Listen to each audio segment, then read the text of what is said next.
줄인다? 생활하시고 그다음에 건강검진 하실 때 이게 굉장히 쉬운 방법이니까 한번 해주시면 안 돼요? 제 의견을 한 번만 좀 들어주셨으면 좋겠어요. 근데 왜 그러냐면은 안녕하세요. 서울경제TV 이금수 기자입니다.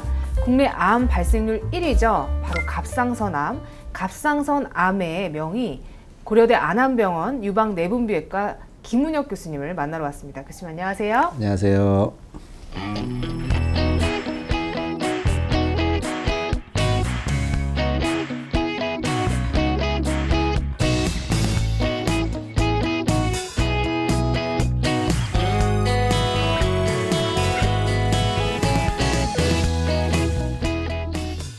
교수님, 갑상선암은 왜 이렇게 급증하는 암인지. 네. 사실은 갑상선암은 원인은 따로 많이 밝혀져 있는 건 없고요. 저희가 지금 알고 있는 바는 예전에 이제 방사선에 좀 노출되신 분들이 한 20여 년 후에 이제 갑상선암이 발생하는 경우가 좀 많다라고 이제 알려져 있습니다. 그래서 뭐 대표적으로 뭐 예전에 뭐 히로시마 지역에 이제 원자 폭탄 떨어져서 그쪽에 일시적으로 방사선 피폭이 많았다든지 체르노빌에 뭐 이런 방사선 사고 있어가지고 노출이 많았다든지 이 지역 주민들이 약 한 20여 년 후에 갑상선암이 급증하는 현상을 보여서 명확하게 이제 방사선 노출이 갑상선암을 증가시킨다라는 거는 알려져 있고요. 그리고 실질적으로 뭐 우리나라라든지 뭐 환자들 보면 어릴 때 여러 이제 치료상 목적으로 젊은 소아암 환자가 뭐 방사선 치료를 했다. 이런 특히 두경부 쪽에 방사선 치료를 했을 때 이분들이 이제 성인이 됐을 때 갑상선암이 발생하고 이런 경우는 이제 많이 알려져 있는데 특히 우리나라가 전 세계적으로 굉장히 급증하는 지역 중에 하나인데 건강검진이 많이 활성화되어 있다 보니까 이 갑상선은 굉장히 건강검진에서 암을 발견하기가 굉장히 쉽거든요. 그러니까 뭐 초음파 대기만 하면은 갑상선은 굉장히 쉽게 볼 수가 있고 진찰을 많이 하니까 많이 발견이 된다. 이제 그렇게 생각하는 것 같습니다. 이 갑상선암 같은 경우에는 과잉 진단 이슈가 네. 끊임없이 있어왔잖아요. 그렇죠. 그래서 한때는 뭐 결절이 0.5cm 네네. 미만이면 아예 검사도 네네네. 하지 말아라 이런 네네네네. 권고도 있었는데 교수님이 생각하시기에 뭐 균형 잡힌 진단 기준이 있다면 네, 뭐 어떤 게 있을까요? 사실은 암이라는 진단명을 했을 때 과잉해서 진단된다는 게 과연 맞는 표현인가 하는 생각은 조금 들어요. 갑상선암이 이제 워낙 천천히 자라고 어떻게 보면은 이게 뭐 20년, 30년 거쳐도 거의 천천히 자라서 크게 건강에는 위해를 가하지 않는 암들이 많기 때문에 이거를 그냥 진단을 사실은 너무 많이 붙여가지고 그만큼 또 의료 비용도 상승하고 그러니까 이런 것들을 어떻게 국가적인 뭐 비용이나 이런 측면에서 봤을 때는 너무 진단이 많이 되는 게 아닌가. 그래서 이제 과잉 진단 이슈가 있었고 또 대부분 그런 암들이 초기 암이고 저는 사실은 이게 암이라고 만약에 기자님도 생각을 했을 때 이게 암이 발견이 됐어요. 갑상선암이. 그러면 아무리 초기 암이라고 그러더라도 이게 놀라지 않을 수 있을까요? 놀랄 수밖에 없고 외과 의사 입장에서는 이렇게 생각을 합니다. 그러니까 초기에 발견을 해서 초기에 치료를 하면은 갑상선도 전절제술 같은 거를 최소화할 수 있고 그러니까 다 띄지 않고 절반 정도만 띄는 반절제술로 끝나고 항암 치료도 안 해도 되고 또 대부분의 갑상선 암 환자들 뭐 수술 반절제 정도 하면은 나중에 갑상선 호르몬제도 복용 안 해도 되는 경우가 대부분이기 때문에 아무리 작더라도 사실은 조금 위치가 좀 안 좋고 뭐 그리고 상대적으로 암이 크기가 크다 그러면은 적극적으로 검사를 해야 된다고 생각을 합니다. 교수님, 갑상선암 같은 경우에는 남녀 성비가 0.3대 1 그러니까 여성분들에게 압도적으로 많더라고요. 맞습니다. 그 이유가 있을까요? 사실은 의학적으로 과학적으로 밝혀진 바는 하나도 없고요. 근데 지금 생각하기에 저희가 아주 심플하게 그러니까 아주 단순하게 생각하기에는 유방암 진단을 하려면은 유방 초음파를 봐야 되잖아요. 네. 이게 진단법이 똑같고 굉장히 쉽게 볼 수 있다 보니까 유방 검사를 하다가 갑상선도 많이 발견이 되고 그래서 여성분들이 좀 상대적으로 검사를 많이 하니까 발견이 많이 되는 그런 이유가 좀 많지 않나 싶고요. 우리나라는 특성이 그렇고 근데 전체적으로 보면은 갑상선 결절이라고 그래서 갑상선에 혹이 생기면은 그 중에 이제 물론 암이 발생할 가능성도 높아지는 건데 이 결절의 유병률이라고 할까요? 얼마나 흔하냐? 여성 인구 중년 이상이 되면 한 3명 중에 1명 정도는 어떤 결절이 다 있다고 생각을 합니다. 그렇다 보니까 암도 많이 발생을 하는 건데 남성들은 상대적으로 결절이 생기는 비율이 그것보단 적거든요. 또 한 가지 이유는 또 자가면역성 갑상선염이라는 게 있습니다. 네. 갑상선 자체에 자가면역 항체라는 게 내 몸속에서 자연스럽게 생겨가지고 갑상선을 계속 공격하다 보면은 염증이 생기게 되고 갑상선도 좀 붓고 커지고 그 안에 어떤 결절 같은 것도 이렇게 몽글몽글하게 보이는 경우도 많고 기능은 서서히 떨어져가지고 기능 저하증이 대부분 오지만 일부에선 기능 항진증도 올 수 있고 근데 이런 자가면역성 갑상선염은 보통은 이제 목의 유전이 많거든요. 여성에서 딸로 가고 엄마에서 딸로 이어지고 이런 경우들이 많아서 아무래도 그런 갑상선에 안 좋은 그런 이제 자극 같은 것도 그렇게 아무래도 여성 쪽에서 좀 많다 보니까 그렇게 결절도 많이 생기고 그래서 암도 많이 생기고 이런 게 원인이 아닐까 생각을 합니다. 교수님 다행히도 이 갑상선암 5년 생존율이 100%가 넘는 굉장히 예후가 좋은 네네네. 암인데 네. 그러다 보니까 꼭 뭐 수술을 해야 되나 이렇게 생각하는 분들도 있는 것 같아요. 네. 그러니까 그게 갑상선 암의 사실은 종류별로 이제 생존율이 다 틀립니다. 근데 우리나라뿐만 아니라 전 세계적으로 가장 흔한 갑상선 암은 갑상선 유두암이라고 그러고 그 전체 우리나라 같은 경우에는 한 95% 이상이 갑상선 유두암이 되고요. 요 유두암은 우리가 분화 갑상선 암이라고 그래가지고 분화도가 굉장히 좋은 암이고 진행이 굉장히 천천히 됩니다. 그래서 1기, 2기, 3기, 4기를 나눴을 때 1기 같은 경우에는 뭐 10년 생존율이 거의 100%가 나오고 2기 되더라도 뭐 요새 98% 가깝게 나오고 뭐 3기 근데 4기로 되면은 조금 달라져요. 한 70에서 80%까지 내려가긴 하는데 이런 좀 특성이 있기 때문에 워낙 흔한 암이 예후가 좋기 때문에 100%뭐 얘기가 나오고 하는데 두 번째로 흔한 암인 여포암도 비교적 예후는 좋습니다. 두 개를 다 분화 갑상선암이라고 부르는데 드물긴 합니다만 갑상선 근데 수질암이라고 얘기를 하면은 이건 예후가 그렇게 썩 좋지는 않습니다. 림프절 전이도 많이 하고 간이나 폐나 이런 전이도 많이 생기고 또 수질암 같은 경우에는 유전성 경향이 한 15에서 20% 정도 있기 때문에 유전되는 암이기 때문에 좀 안 좋고 그 다음에 유두암이라는 게 또 한 가지 특징은 이게 분화도가 아까 좋은 암이라고 말씀을 드렸는데 한 70세가 넘어가는 환자들에서 일부 면역력이 떨어지는 환자에서는 요 유두암이라는 분화도가 좋은 암이 분화도가 갑자기 안 좋은 암으로 바뀌는 우리가 역형성 변화라는 걸 거쳐서 미분화암으로 이제 유두암이 변할 수가 있는데요. 분화 갑상선암이 미분화암으로 변할 수 있는데 미분화암은 굉장히 심각합니다. 이게 진단과 동시에 거의 6개월 생존율, 그러니까 기대 여명을 한 6개월 정도라고밖에 못 보고 심지어는 얼마나 빨리 자라냐면은 수술하고 이렇게 떼어냈는데 환자분 5일 후에 태어나기 전까지 다시 수술 부위에서 암이 자라나는 게 보일 정도고 그게 미분화암이라고. 미분화암입니다. 분화도가 굉장히 나빠지는 건데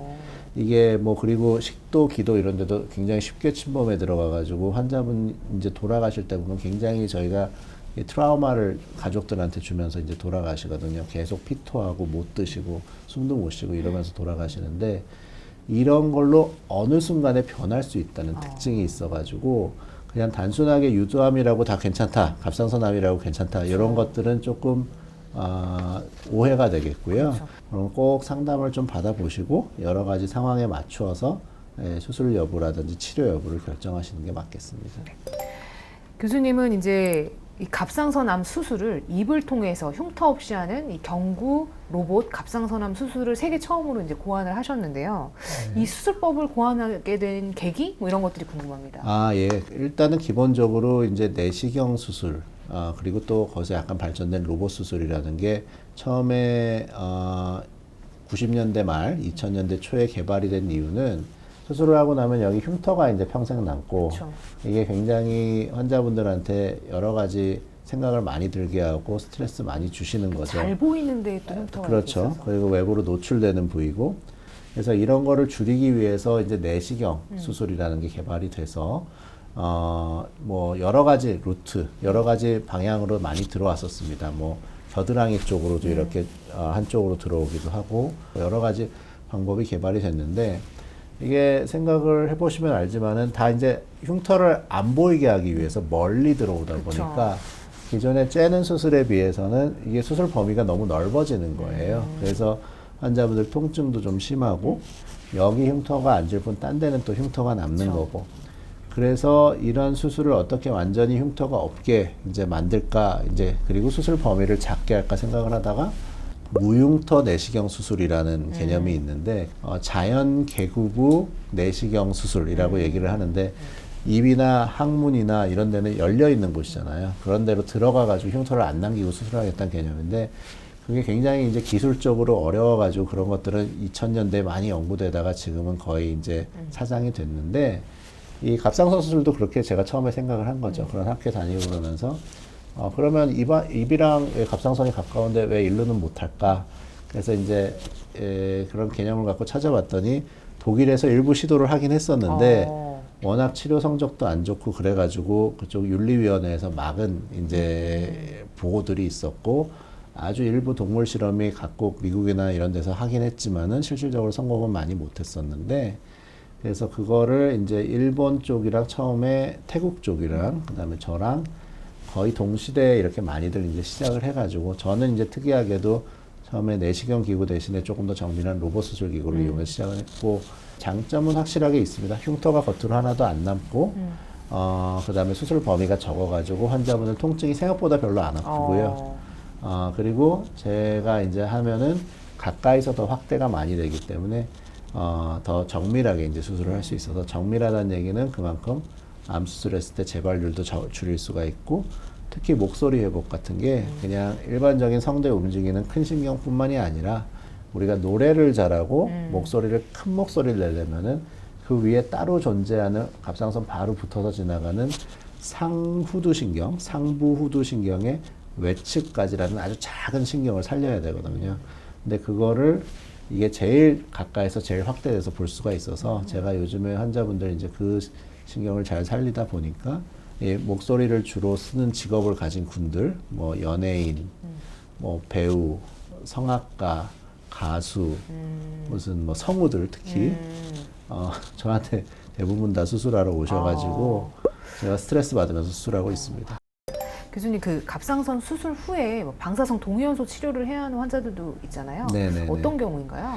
암이 너무 심해가지고 갑상선 전절제술을 하고 그다음에 림프절 전이가 좀 심하게 있는 경우 그럴 때는 이제 눈에 안 보이는 암세포가 어딘가에 또 전이가 됐는데 제거가 다 안 됐을 가능성 이런 가능성이 있는 경우에는 방사성 동위원소 치료 또는 방사성 요오드 치료라고 하는데 체내에서 방사능을 내는 요오드 성분을 약으로 복용을 하면은 이 요오드 성분은 항상 갑상선 세포에서 이게 갑상선에 있는 여포 세포에서 흡수가 되기 때문에 거기에 들어가 가지고 방사능을 내서 그 세포를 파괴시켜 줄 수 있는 일종의 표적 치료거든요.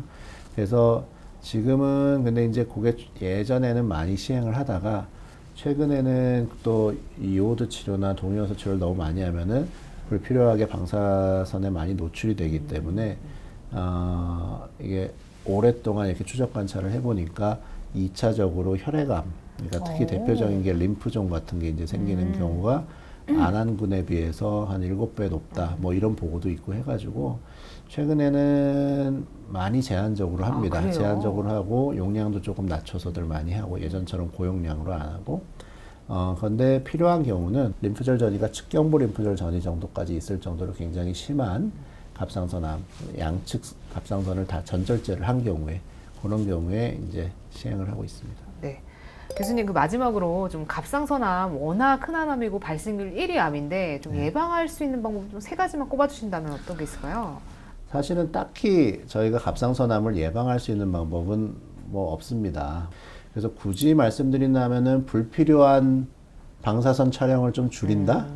근데 뭐 사실은 방사선 촬영할 때 필요한 부위만 찍으면 되거든요. 뭐 갑상선이라는 건 목 부위이기 때문에 정말로 많은 방사선 양에 노출될 경우에는 목 부위만 프로텍션에 보호를 하더라도 사실은 줄일 수가 있고 근데 사실은 뭐 건강검진이나 이런 거 할 때 노출되는 방사선 양은 굉장히 미미하기 때문에 그것 때문에 방사선 뭐 촬영을 안 하실 필요는 없는데 뭐 불필요하게 방사선에 노출되는 일이 만약에 있으신 특히 직업군들 같은 경우에는 뭐 저기 병원에 근무하시거나 뭐 치과에 근무하시거나 이런 때는 좀 귀찮으시더라도 확실하게 이쪽을 좀 보호를 좀 하시는 게 좋을 것 같고 개인적으로는 드시는 거는 별로 상관이 없을 것 같은데 그냥 뭐 암 안 걸리려면 어떻게 해야 되겠어요? 규칙적인 생활 하시고 운동 잘 하시고 식생활 균형 잡힌 거 하시고 저도 잘 못합니다만은 네. 그런 게 가장 중요하겠죠. 그래서 특별한 예방법은 없고